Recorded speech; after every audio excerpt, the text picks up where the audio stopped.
Then Moses answered, "What if they do not believe me or listen to my voice? For they may say, 'The Lord has not appeared to you.'" And the Lord asked him, "What is that in your hand?" "A staff," he replied. "Throw it on the ground," said the Lord. So Moses threw it on the ground, and it became a snake, and he ran from it. "Stretch out your hand and grab it by the tail." The Lord said to Moses, who reached out his hand and caught the snake, and it turned back into a staff in his hand. This, my friend, is so that they may believe that the Lord, the God of their fathers, the God of Abraham, the God of Isaac, and the God of Jacob, has appeared to you. That's in the book of Exodus, the 4th chapter, from the 1st to the 5th verse.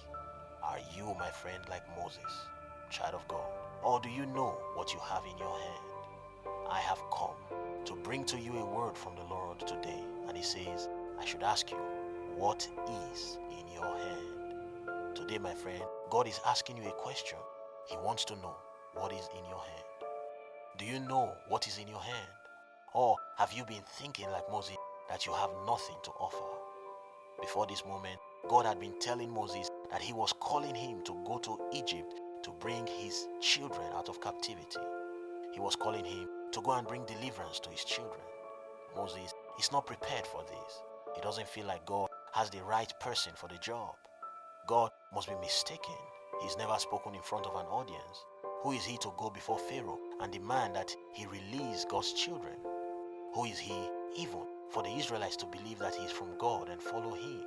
So he begins to give God excuses and excuses until God gets tired of his excuses and asks him the same question he's asking you today.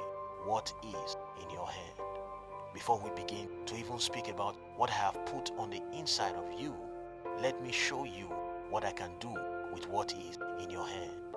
And so a mere stick, a shepherd's rod, becomes the rod of God. It becomes the rod that can become a snake and be changed back to a stick.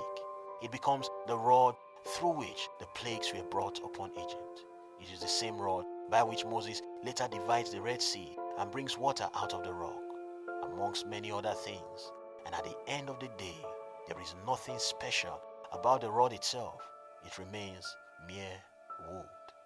The thing, my friend, that is special about it is the man holding it and the God who he is submitted to. So it can be used as he pleases.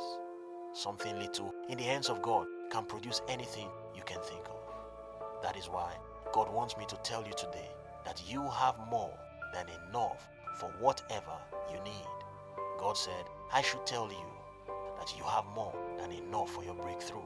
What He's going to use to change your life is already in your hand. Everything you need is in your hand, my friend. Do you know what you have in your hands? How are you using it? You have been looking outside for your miracle.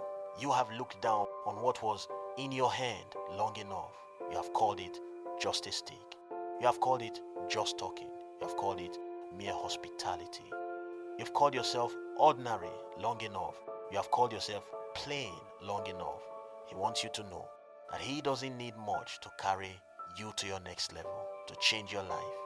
Everything He needs, you already have. Everything He needs, He has already put in your life. Can you see it? Can you stop despising the days of little beginnings and understand that just the way He took Moses from the mountaintop as he tended his father-in-law's sheep to the palace facing down Pharaoh and bringing him to the point where he gave in and let the children of God go, so also, my friend, He has the ability to do the same and even more in your life. All He needs you to do is to take steps of faith and believe that what is in your hand is enough. What is in your hand is more than enough. He is the God who specializes in using the foolish things of this world to confound the wise. Your story, my friend, is enough. Your prayers are enough. Your talent is enough. You are enough. He doesn't need much to work with. You are more than qualified. Begin to look with the eyes of faith and see as He sees. Nothing, my friend, is too little if you will believe. Nothing is too small if you will go and stop giving excuses. I don't know who needs to hear this, but God wants you to know that He knew what He was doing when He gave you that promise. when He put that desire in your heart that seems too big for you right now, that looks impossible and unrealistic. He knew what He was doing. He knew what He had to work with. It was not a mistake. What you call small can become mighty, unstoppable, if you will submit it to God and trust Him to use it. If you will take away your expectations of how it needs to happen and submit to how He wants to do it, it can become a tool that He uses not only to change your life, but also to change the life of others. And so He's asking you today, what is in your hand? Will you give it to Him? Will you begin to take steps with it? Will you trust His plan and His ability? He wants you to know today that you have more than enough for Him to use to bless you and bless others. Stop arguing with Him. Stop despising or looking down on the little things. You know what He is talking about. Stop looking down on yourself and degrading His gift. If you can believe, all things, my friend, are possible to him that believes. The Bible tells us another story of how God took what appeared little and changed a family's life overnight. In 2 Kings, the 4th chapter, from the 1st to the 7th verse, it says, "Now the wife of one of the sons of the man who tells what will happen in the future cried out to Elisha, 'Your servant, my husband, is dead. You know that your servant honored the Lord with fear, but the man to whom he owed money has come to take my 2 children to make them serve him.' Elisha said to her, 'What can I do for you? Tell me, what do you have in the house?' And she said, 'Your woman servant has nothing in the house except a jar of oil.' Then he said, 'Go around and get jars from all your neighbors. Get empty jars, many of them. Then go in and shut the door behind you and your sons. Pour the oil into all these jars and set aside each one that is full.'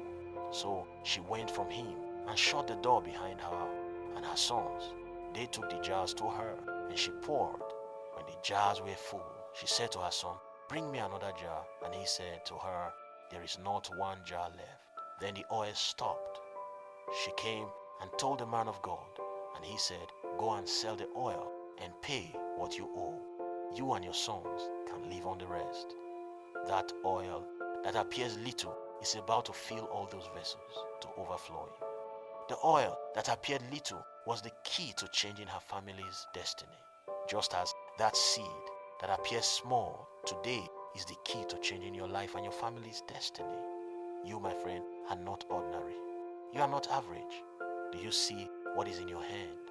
I pray for you today that God would open the eyes of your understanding and reveal to you today that thing that is necessary for your breakthrough, that He's already put in your hand. That talent is the key to your next level. That He would help you to see what steps of faith you need to be taking in connection to the little things so they can be a magnificent harvest for you and for your family. May God, my friend, bless you.